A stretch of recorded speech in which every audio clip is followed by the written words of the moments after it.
Adigunfagbon ended on January 11, 2021.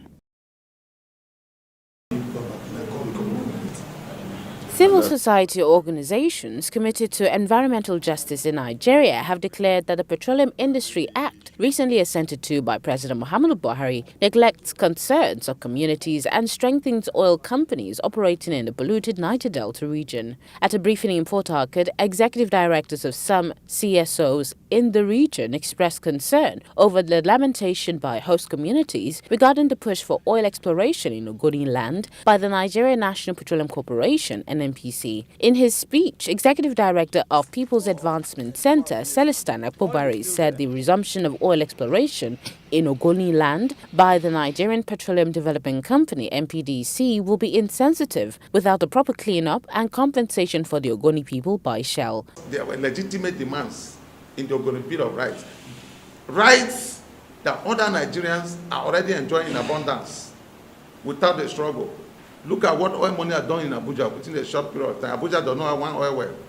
Let the government apologize to Ogoni people, exonerate those who were murdered innocently, commend the commissioning as recommended by UNEP, declare a state of emergency in Ogoni land to fix their livelihoods and everything that is not working, and immediately release the seized memorial bus in honor of Kensawa. Also, the Director of Environmental Rights Action, ERA, Chima Williams, explained that the reasons behind Shell's decision to divest is the decaying facilities of the company, which has led to constant spillages and the realization that it is no longer business as usual, as victims now use legal means to fight them.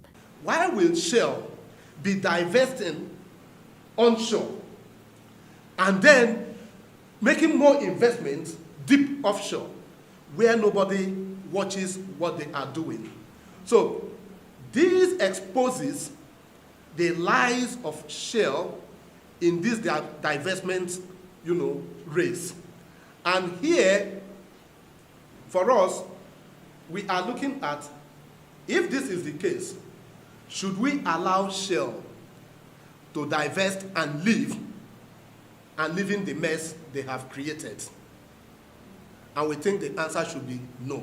Similarly, Ken Henshaw faulted placing of responsibility for the protection of pipeline and other oil infrastructure on host communities under the Petroleum Industry Act, PIA. On his part, Executive Director, Health of Mother Earth Foundation, HOMEF, Nimo Bassi, spoke on the echo effect of the offshore divesting plan by oil multinationals. They just want to have more profits without accountability and responsibility. And so they want to move offshore, where communities will not see them. The fishermen who get to those areas would be harassed by security forces. Some may never return. And they would not be monitored. Their pollution would not be monitored, but the pollution will still get to us because we eat the fish that come from offshore.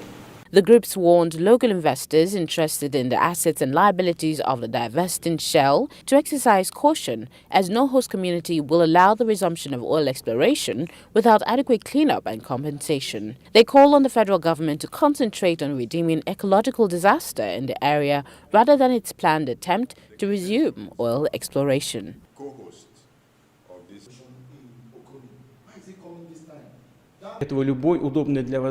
President Vladimir Putin on Thursday urged Russians to vote in a parliamentary election later this week in which most vocal Kremlin critics have been barred from running.